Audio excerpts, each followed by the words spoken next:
terms of where we sit, we always think of a Venn diagram. You've got impact investing as one circle, you've got traditional VC as another circle, and they intersect in the middle.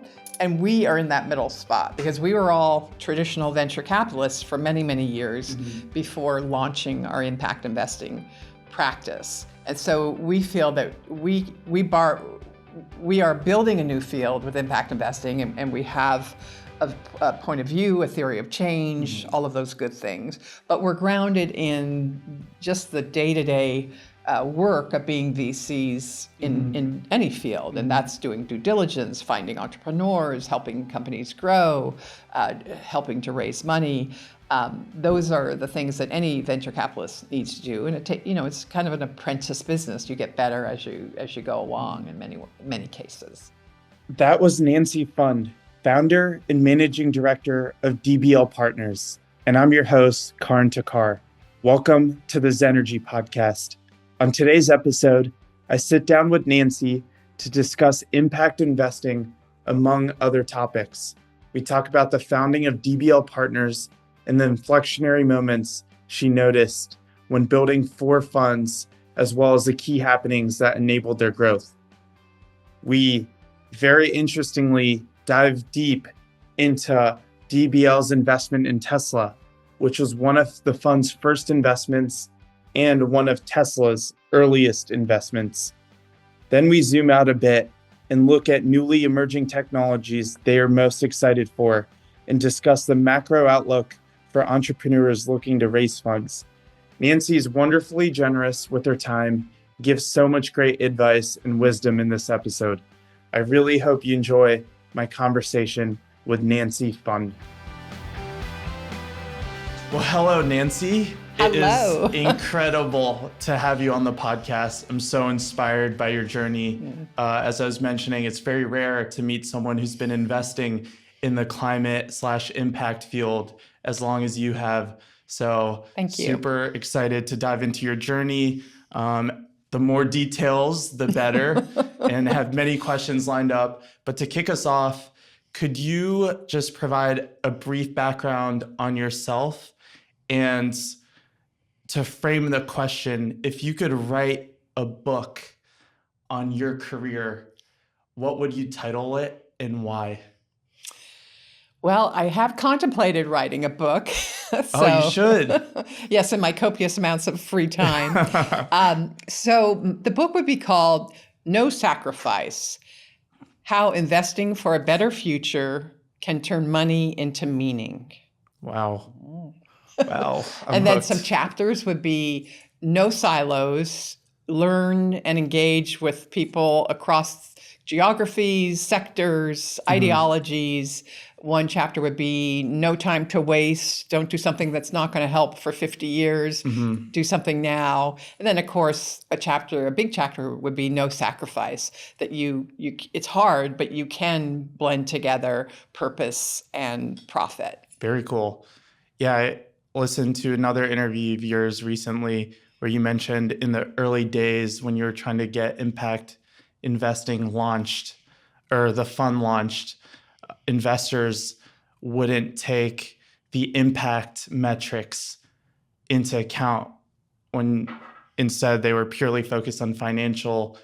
However, it seems like clearly things have changed. The world has changed, thankfully. Yeah, it was not popular. It was pretty much not a legitimate position in the opinion of many, that you could combine strong financial returns with a strong social and environmental impact.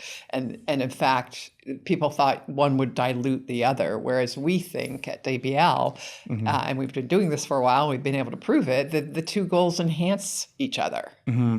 So what do you think that is? Just curious as to how it took such a long period of time for people to ultimately realize that blending impact with finance can actually enhance both outcomes.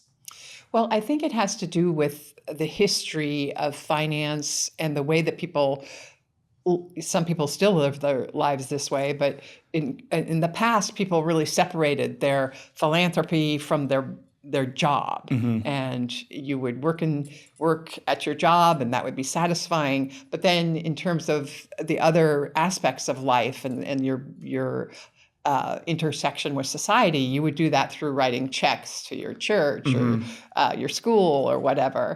And that's still great. I mean, obviously, we want people to give to the organizations that help in many ways. But what happened over time is that that wasn't meaningful enough. And people wanted to bring those worlds together. And so that's what we're living through. And so when we started, it was embryonic at best or inchoate. And now it's like a full-fledged young adult. So do you feel like we're still kind of early in the impact investing journey? In the grand scheme of things, yes. But, having done this, our first fund, we're now 20 years celebrating from our first fund. So we've obviously been at this a while, and a lot has evolved, and we've accomplished great things. And now impact investing, I mean, you go to colleges, you go to business schools, everyone wants to take an impact investing class. So, and it has permeated into the financial industry as well. So if you could go back in time, so just to provide a little bit of context, through my research, I learned that DBL kind of spun off from JP Morgan. And the initial fund, you mentioned raising 4 funds, the initial fund was raised in 2004 of around $75 million. That's right. So at the time, if you could go back and talk to yourself in that position when you were getting ready to raise that first fund at JP Morgan, is there any piece of advice you'd give to that version of yourself? And were you expecting, like in the grand scheme of things, to be where you are during that period of time? Where I am today? Yeah. Absolutely not. I mean, we were just struggling and scraping our way into closing a $75 million fund with a lot of headwinds, not just the newness of the idea, but the fact that people had just lost a lot of money in the dot-com crash. So VC as a general category wasn't that popular, and we were right smack in the middle of the Bay Area. So there were a lot of reasons not to go after this. And so really when we started, we were like, well, this is an experiment, and we think it's cool, and we want to make it work. But we didn't think about ourselves as part of a movement until later, because we were just really focused on surviving and finding some good deals that fit our mission and fit the locations. And we were trying to uplift neighborhoods that didn't have quality jobs and provide jobs to people that couldn't go get a job at Google or Apple or whatever. So we had a lot of boxes to check, and that was hard, and no one had done it before, and so we had very modest expectations. And then finally, when we got out of the survival mode and looked up around us, we realized, wow, the world is changing around us, and we can help change it in the direction of purpose and meaning and mission. That makes a lot of sense. And what were like some of the inflectionary moments during that period where there was a lot of uncertainty, where you're trying to survive? Were there any like big wins that occurred where you felt, okay, now we have something? Yeah. Well, we definitely had some good early wins. We were able to invest in one of the first sort of big solar companies, rooftop solar, at the time, which was Powerlight. Two guys that we met. It was in Berkeley, and it got sold very quickly to SunPower and became the dominant division of SunPower. The distribution and the putting things on roofs or on solar farms, putting the panels there as opposed to manufacturing them, which is what SunPower did. So that was a great win. I mean, we had some difficulties in other companies at that time because it was like any portfolio. There are winners, and then there are ones that don't win. We also, at that time, we invested in Tesla. That was not a winner for many years, which I'm sure we'll talk about. But that led us to Solar City, which was the company that kind of, along with Sunrun, put rooftop solar on the map and developed financing approaches that allowed it to scale tax equity driven solar leases. And that was a huge success as well. So, how did you ultimately get connected? We'll definitely get to Tesla, and I have a Tesla myself, full disclosure, big fan. Yeah. And we will get to that investment. But the rooftop solar investment, so like at the time, the industry was so early. I assume there probably wasn't a huge track record for the firm that you invested in. So it was tiny. We were the first institutional investor, and Elon Musk was the chair of the board there because it was his cousins, Lyndon and Peter Rive, that founded it. And so we were working together at Tesla. He saw our power light investment, so he correctly deduced that we were interested in solar and introduced us. Oh, I see. And then did you have pretty strong confidence that company would do well? I mean, they're just an incredible founding duo. Their mission, their hard work, their smarts, their ability to attract good talent, all of that home runs. Having said that, 2008 happened where there was a huge financial crash, and all of a sudden no one had any profits to motivate them to do a tax equity fund. So that was kind of one of the near-death experiences in that industry's early days. But it all, people came back. We were able to cobble together financing for these rooftop solar leases that took advantage of the solar tax credit. And the rest is history. I see. Super interesting. Yeah, I'm just always very curious about the early days of new ventures because there's so much uncertainty, requires a lot of resilience. And then it's just interesting to me to get a sense of what were some key insights or tools or happenings that ultimately enabled the rest of the growth. Yeah, I mean, so much of it is at the micro level is people and as you say, the resilience, the grit, the determination, the almost obsession with succeeding and making your mark, making a difference, building a clean energy future in this case. Because without that, these are difficult jobs. The compensation is very back-end weighted. Your stock options aren't really worth much unless you're successful. So you're sacrificing some of your quality of life to make this happen. And hopefully it's fun and you're with like-minded people you're all pulling on the same oar. But it still can be difficult when you have an economic downturn or when there's a regulation that goes the opposite of what you need. I mean, startups are all about picking yourself up, dusting off, and sort of getting back in the ring. Yeah, I was recently reading a statistic about the venture space today about how the percentage of new fund managers has risen, but the percentage of people who are raising duplicate funds has fallen just because of how challenging it is to succeed in the venture space, given the long time horizons.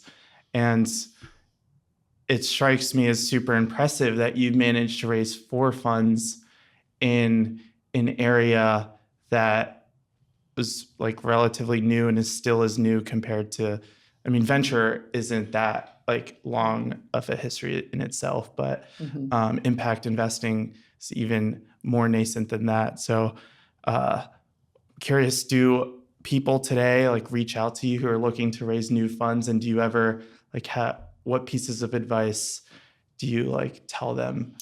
Well, we of course, having done this for so many years, my partner Ira Aaron Price and I, we want to be helpful. It helps everybody to have colleagues that you can co-invest with or share deals and such. So we do get a lot of folks asking how to do this or what are some of the lessons that we've learned. And in this kind of environment, it's hard where there's been such a dampening of enthusiasm for new stocks, new companies and such. It's all cyclical. It'll all come back. We're not worried about the long term, but surviving the short term is important too. So one of the things I always suggest to people who say, "Oh, I'm going to raise my first fund. It's going to be 150 million."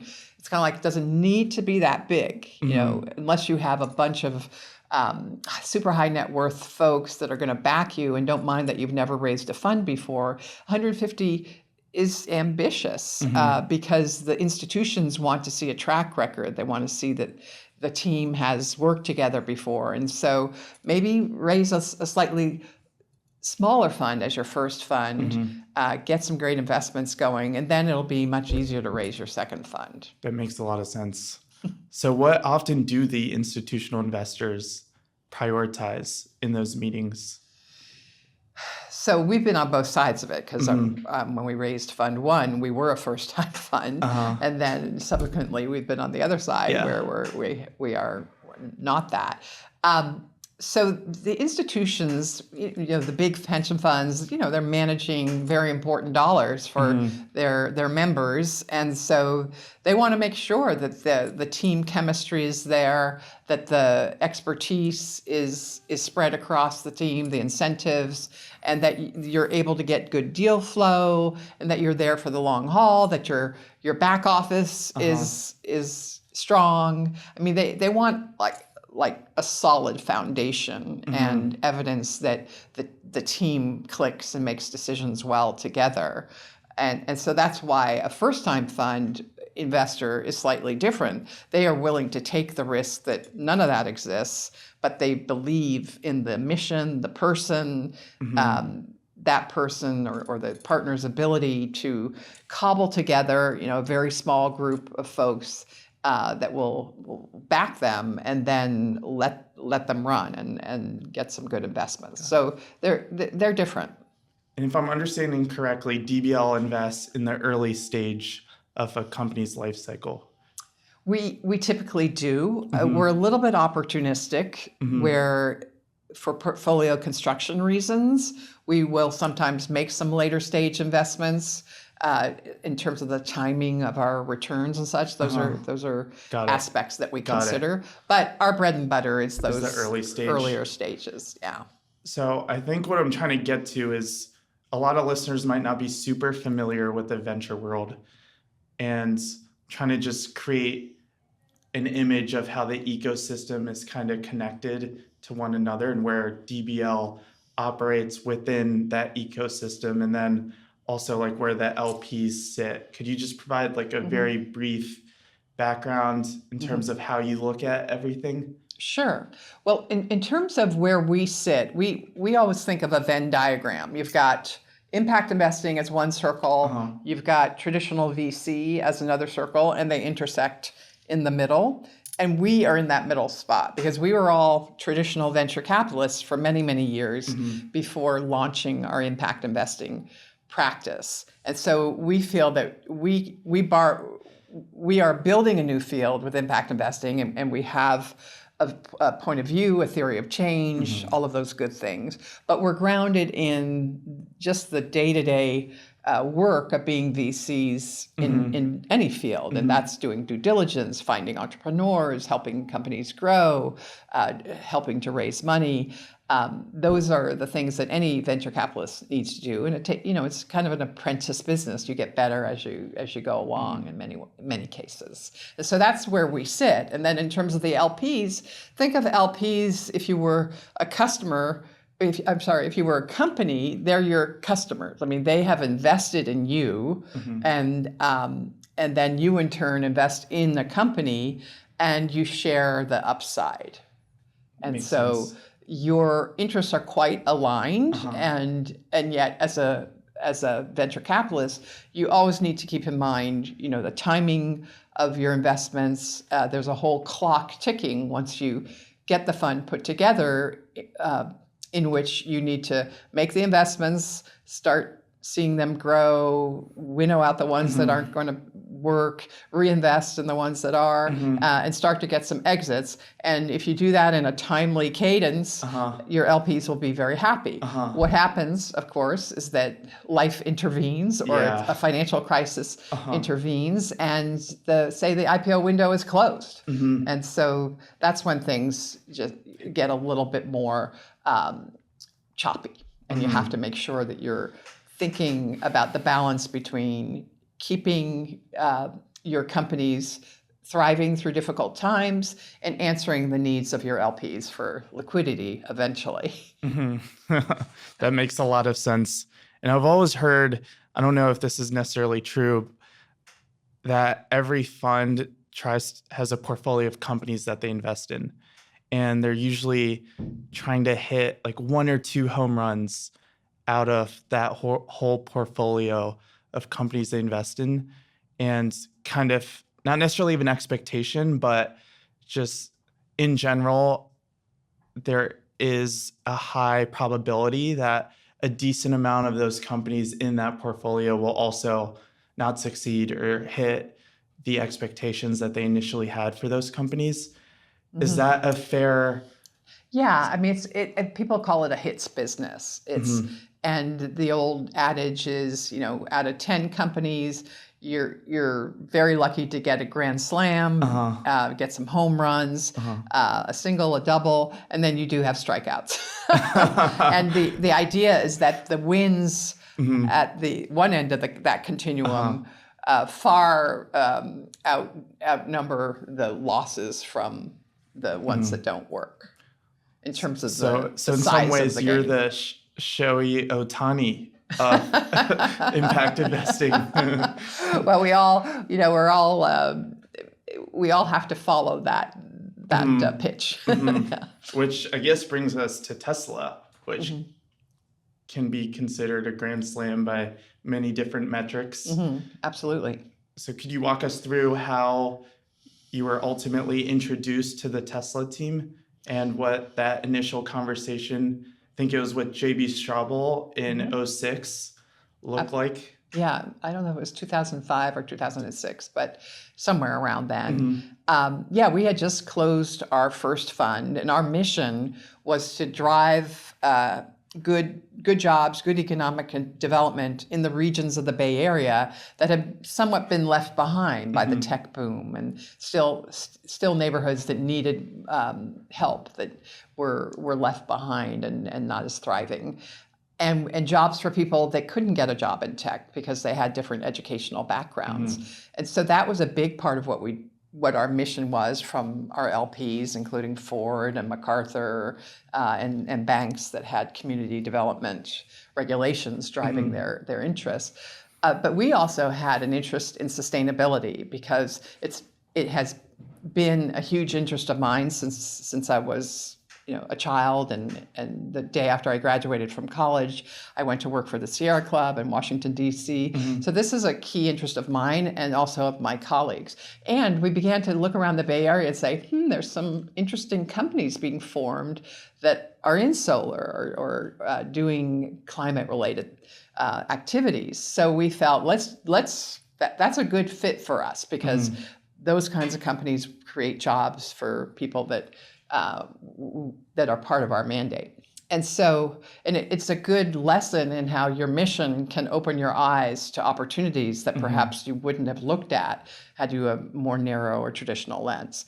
So when it came to electric vehicles, our climate side of us was like, wow, we're all in for that. We know that carbon emissions from automobiles at that time, I think, were 30 or 40% of emissions in California, and ruining our planet and all of that, playing a large role in carbon emissions.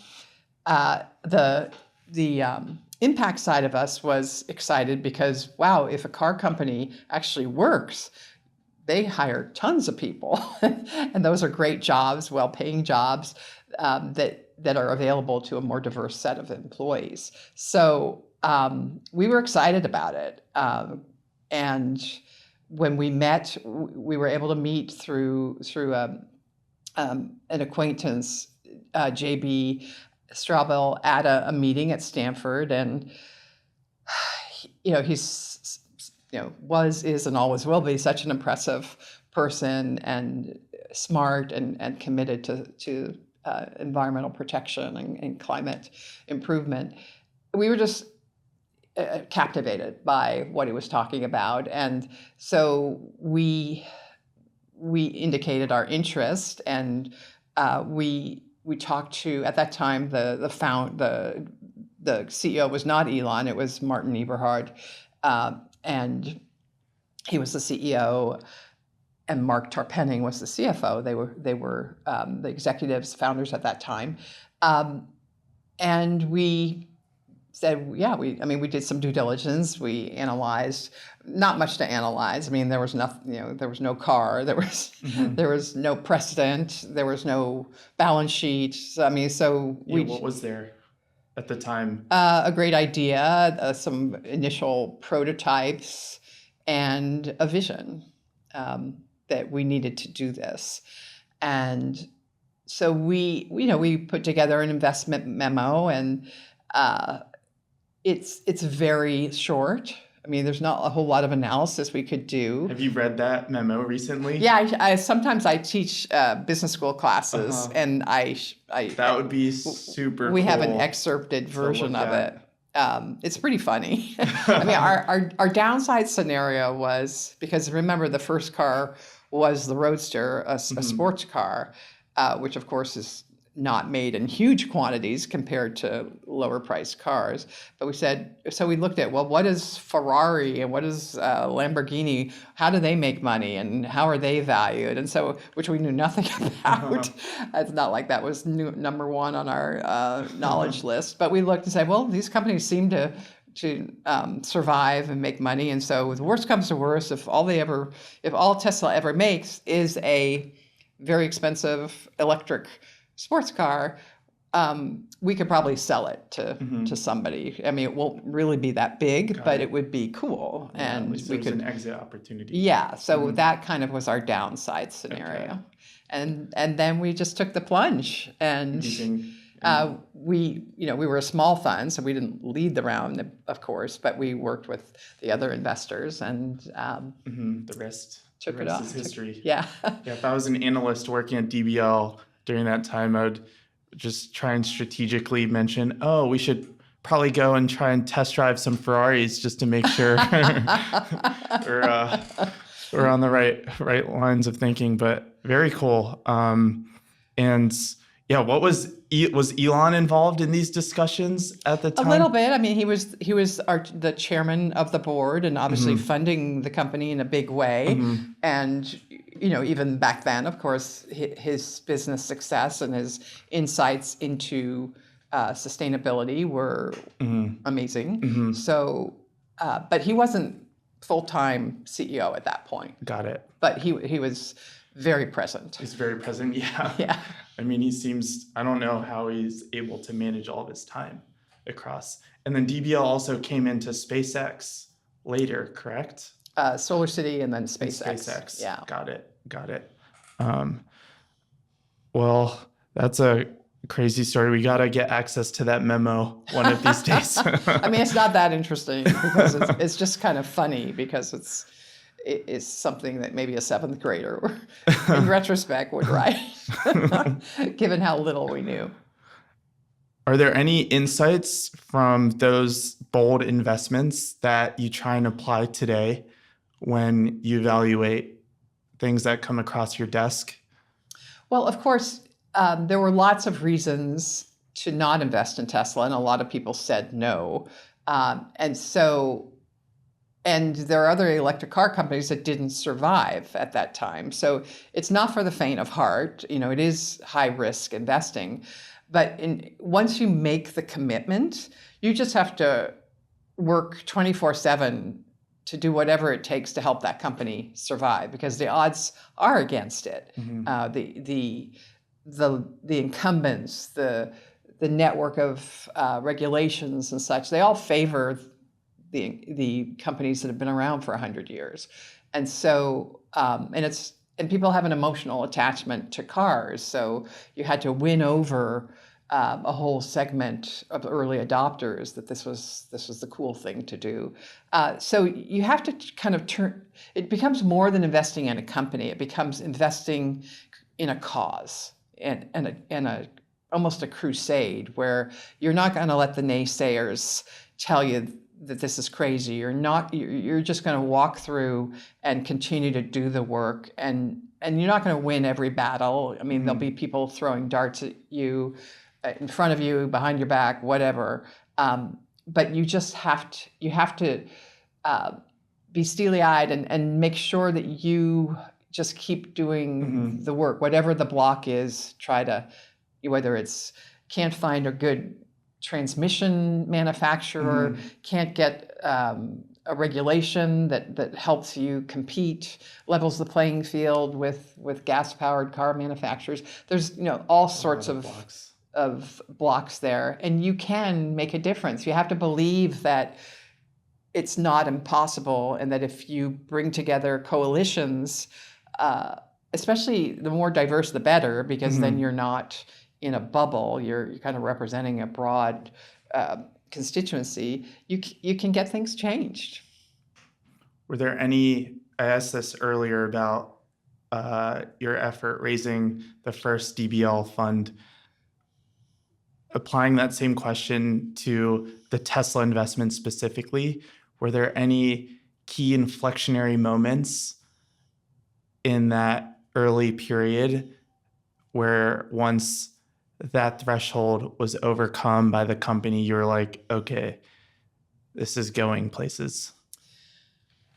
It didn't feel that way at the time. It felt like a slog. I mean, obviously, when the company eventually went public, at a fairly modest valuation, that helped a lot in terms of our legitimacy and our access to capital, because this company needed a lot of capital. What year was that, roughly? It went public in 2010. Okay. But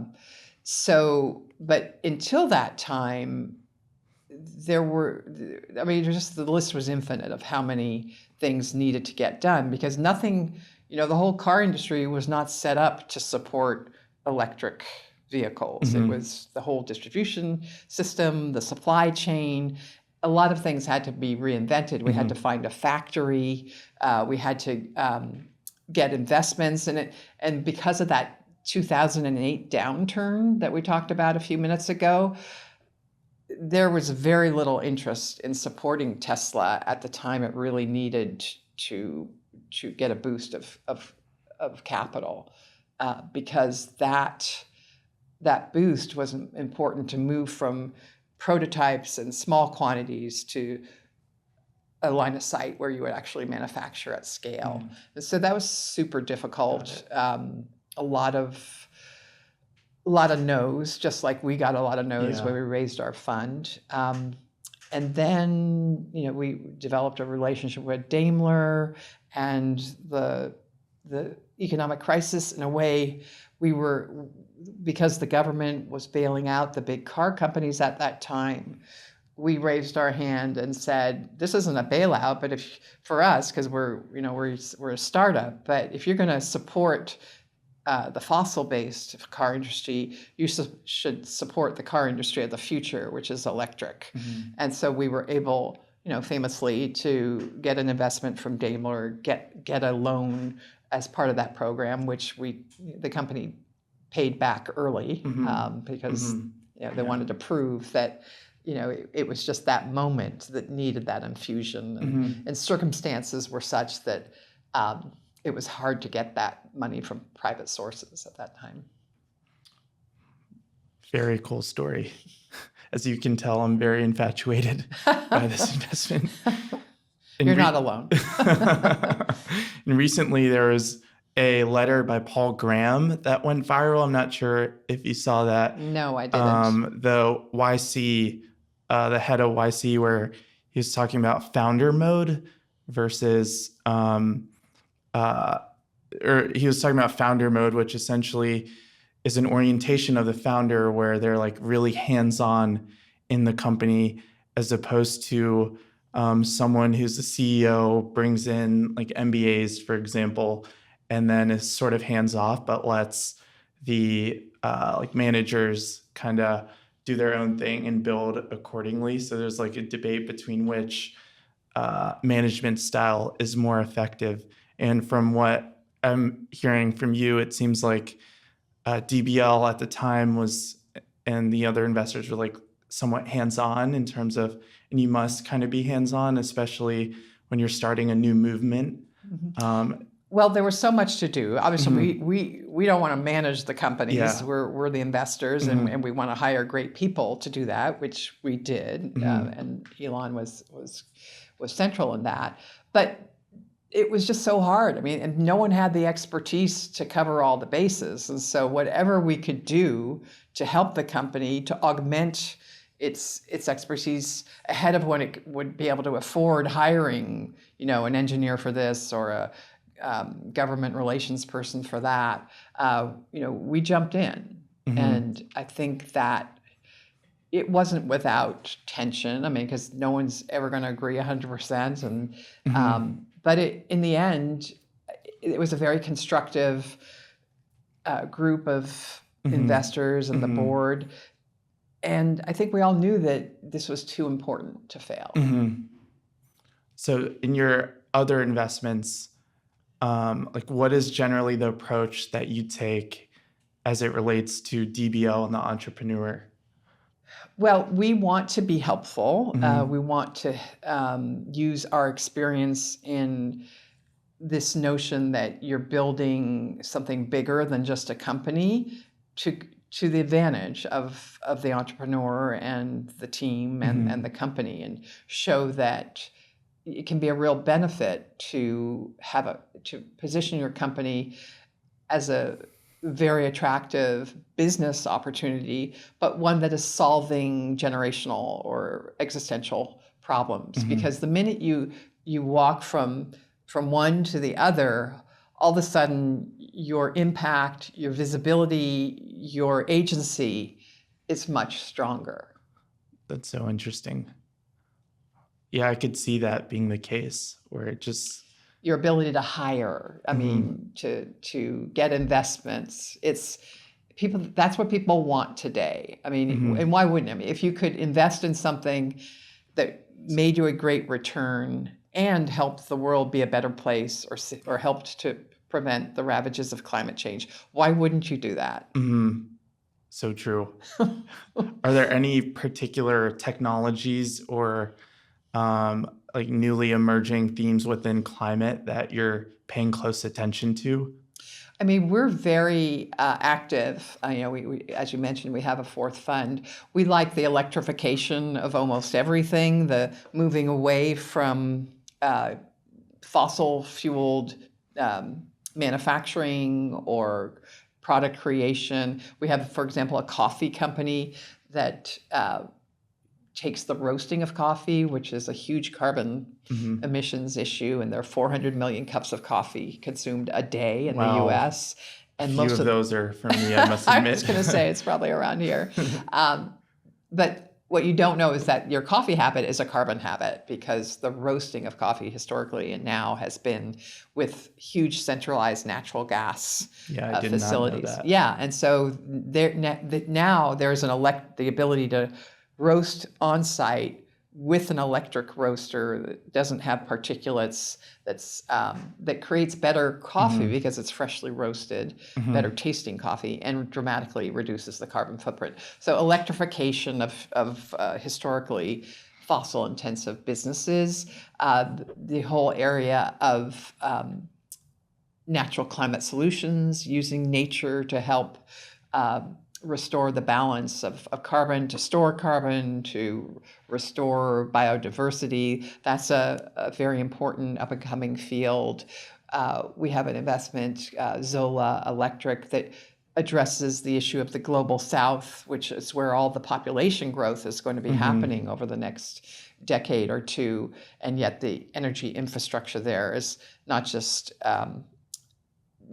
not very functional, it's not equitable in terms of who has access. So fixing that is a critical problem, but also a great opportunity. We just made an investment in the the packaging area to reduce the exposure to forever chemicals. I mean, the great news is that this list is getting wider, longer, more populated with high quality entrepreneurs from all walks of life, from tech, from academia, from just whatever field they come from. The quality is there and the will is strong. Great. That's great, which is probably drastically different than what was the case when you initially launched in 2004. Yeah, it's order of magnitude or That's two. great to hear. Yeah. And how does the sourcing process work at DBL in terms of how do you ultimately find these investments? Is it generally on the entrepreneur to reach out to the DBL team, or does DBL often take the effort to reach out to a bunch of different entrepreneurs? There's a combination of two. It's both over the transom. I mean, we get a lot of entrepreneurs reaching out to us, or they're finding someone that knows us and having them introduce us. Our group of former executives at the companies we fund, they're also a source. Like any VC, are the accountants, the lawyers. We have an active network of people that come to us, but then we still, we speak at conferences, we go to places. We want a really diverse deal flow, and we don't want just, we want diversity in our entrepreneurs. So we try to go to places where you'll see deals that have more of that. And we helped start a group called Impact Capital Managers, which now has over $1 billion of investment represented in its membership, and they're all oriented towards various kinds of impact. So the field is really developing momentum and getting to the scale where, if you're looking for a gender-related fund or people of color, or water-related, or any kind of specialty, you can find that now. So in these funds and in these entrepreneurship meetings, when they're initially reaching out, what do you look for in those conversations? Do you prioritize investing in teams of people? Do you invest in solo founders? And what are some of the skills or the soft skills that you generally value, or are soft skills not something that are that prioritized in the investment decision? And separately, what does the internal investment process at DBL look like? How many meetings does it generally take? I think this would just provide really nice color to the VC world and DBL specifically. Sure.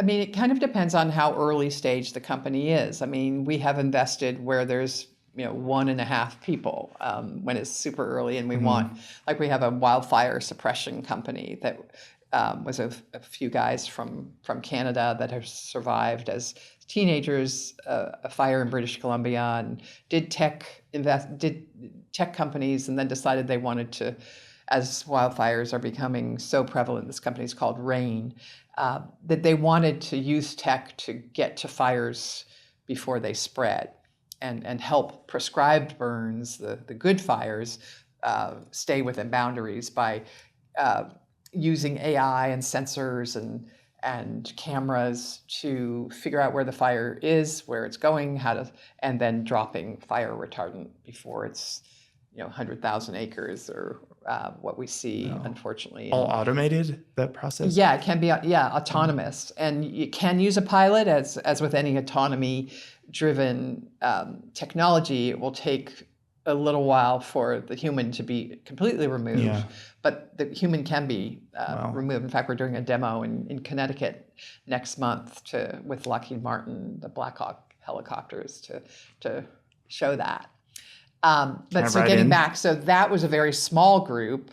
If you invest later, there's more of a team around them. But there has to be, at the founder, CEO, C-suite level, there has to be drive, work at, an insatiable desire to change the world, to recognize what you don't know and accept advice for how to get through whatever gaps you have in terms of hiring, just grit, resilience, all of that. And yet you have to be able to inspire people because these problems are hard, and you've got to be able to attract the best engineers, the best employees that will help you build this company against those kinds of odds. So that's what we look for. And you can do a presentation. The numbers are important, but they're always wrong. I mean, I mean, how could you be precise when it's so early? But it's important to have that discipline and to recognize that you are going to be on a crusade to get as much done using the least amount of money to extend your runway so that when you need to raise money again, you can show, hey, we did A, B, C, D, E, and our value has increased. And with the next tranche of money, we're going to get to the point where we'll be cash flow positive, or we'll be sizable to go public. So there are various scorecards that you use. And as an investor, you want to make sure that you're monitoring the capital intensity of a business. It's not that you can't do some capital intensive deals, but you can't have a portfolio full of them unless you're a very big fund, because then you're going to be left to finding other people to invest with you and fill that void of capital needs. And if things go sideways, that might be hard, or the climate is like it is now, it's harder to get people to invest in companies like that. So you just have to create a lot of scenarios in your analysis and see, it's sort of a stress testing. What would happen? How would the company survive if if there's a downturn, if the market's closed for 3 years? I mean, it's you don't want to plan for that all of the time, because you wouldn't invest in anything if you were that focused. But Oh no, it's fine. But you do have to make sure that you're not investing something that's going to gobble up a lot of capital quickly without having the commensurate progress. Where are we currently in the macro outlook, would you say? As someone who has the incredible perspective ranging back 20 years, how do you compare today's macro dynamics as it relates to an entrepreneur in the impact space being able to raise money compared to several years ago and then the early days? Well, it's kind of the best of times, the worst of times, because there's so many funds out there, so much capital wanting to be deployed. And so entrepreneurs have many more choices than they used to have. And they're able to often get that first investment. What's more difficult, so that's the best of times. And there are bright people out there with great ideas. The government programs are frosting on the cake. They're really helping support this energy transition. So all of that is fantastic. What's not to like?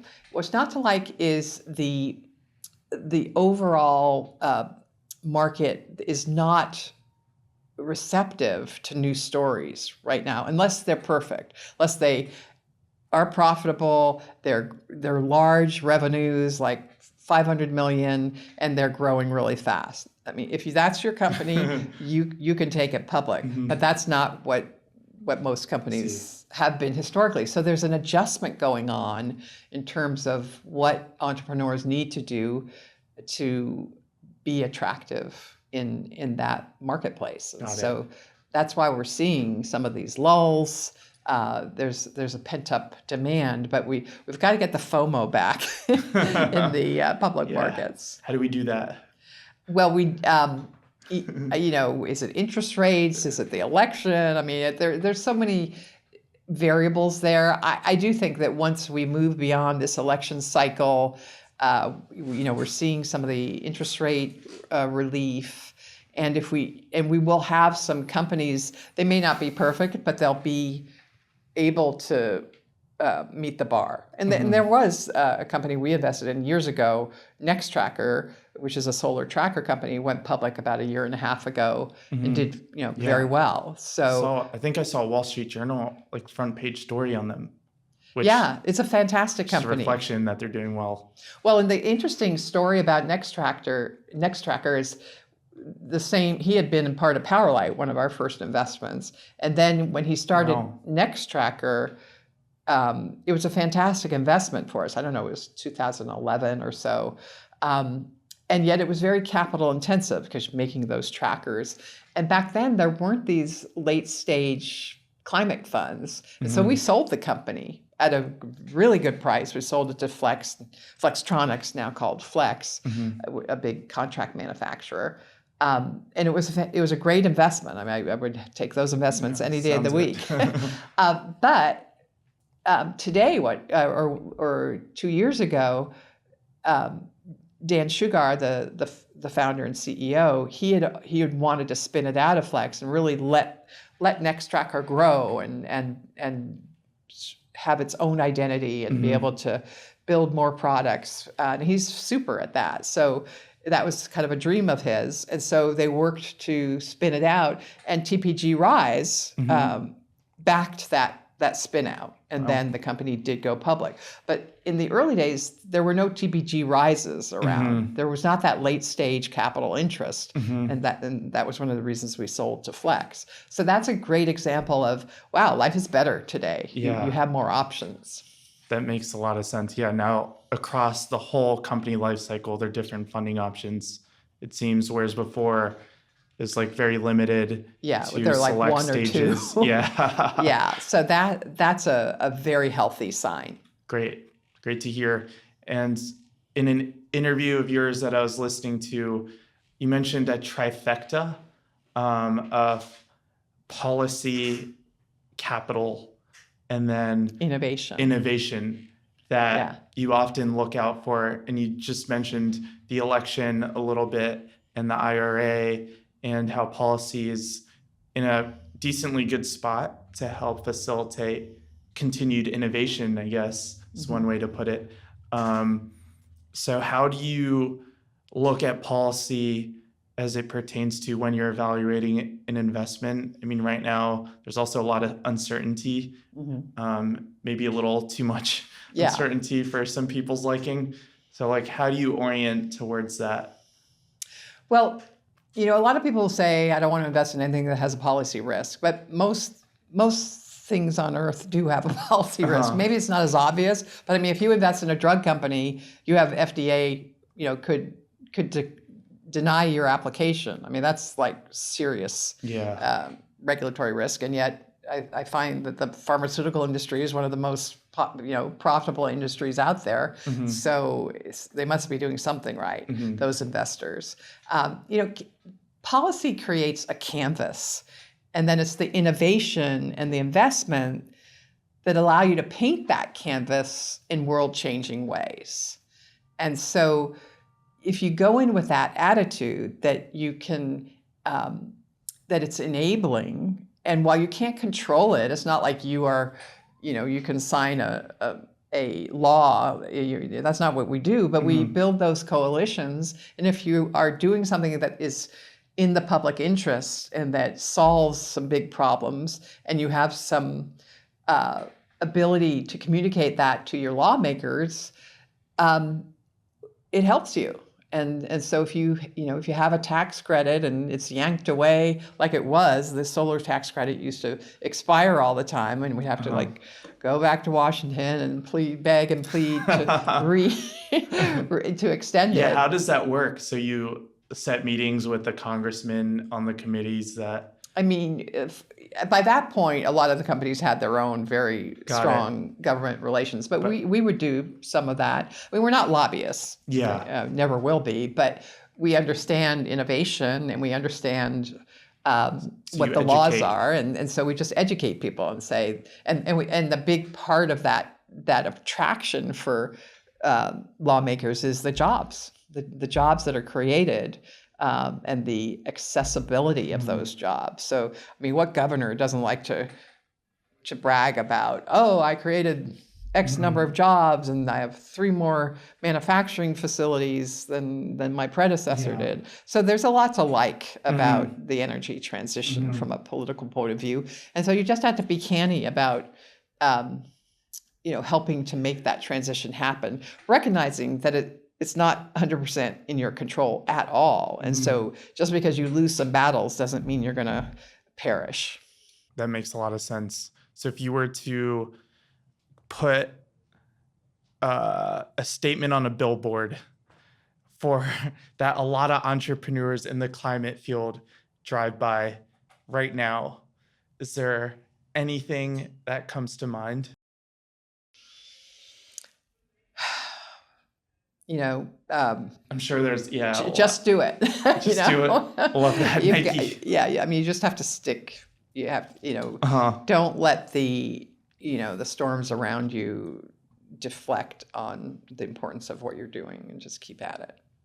That's amazing. That's amazing. And I literally just looked at the time and was shocked that we're pretty much done with the interview. But before I let you go, I just want to say thank you sincerely for taking the time. It's amazing. And I've been looking forward to this conversation for so long now, inspired by all of the work that you do. And in many ways, you've set or created a really nice platform for entrepreneurs, people in the impact space to build on. So we're extremely grateful. And do you have any closing thoughts? Well, thank you very much. It's a pleasure. And I really admire that you're taking time out of your school studies and such to do this. It's really a wonderful service, because people do want to learn, and that's how we build our movement. I would just say that the value of community and of building an inclusive investment approach is already paying dividends in the way that we think about the problems we can solve and the access to capital and wealth that we're creating. So I just feel that impact investing eventually will be, maybe it will fade away. We always like to say all investing will be impact investing someday. And we want to help make that happen. Thank you so much, Nancy. Thank you, thank you, thank you. Thank you. That was incredible. Thanks so much for checking out the Zenergy Podcast. If you enjoyed today's episode, please take a moment to rate and subscribe to the podcast. It would mean so much to me and the rest of the team. We release episodes every Thursday, so stay tuned for all new episodes featuring industry leaders building a cleaner, greener future for us all. See you next time.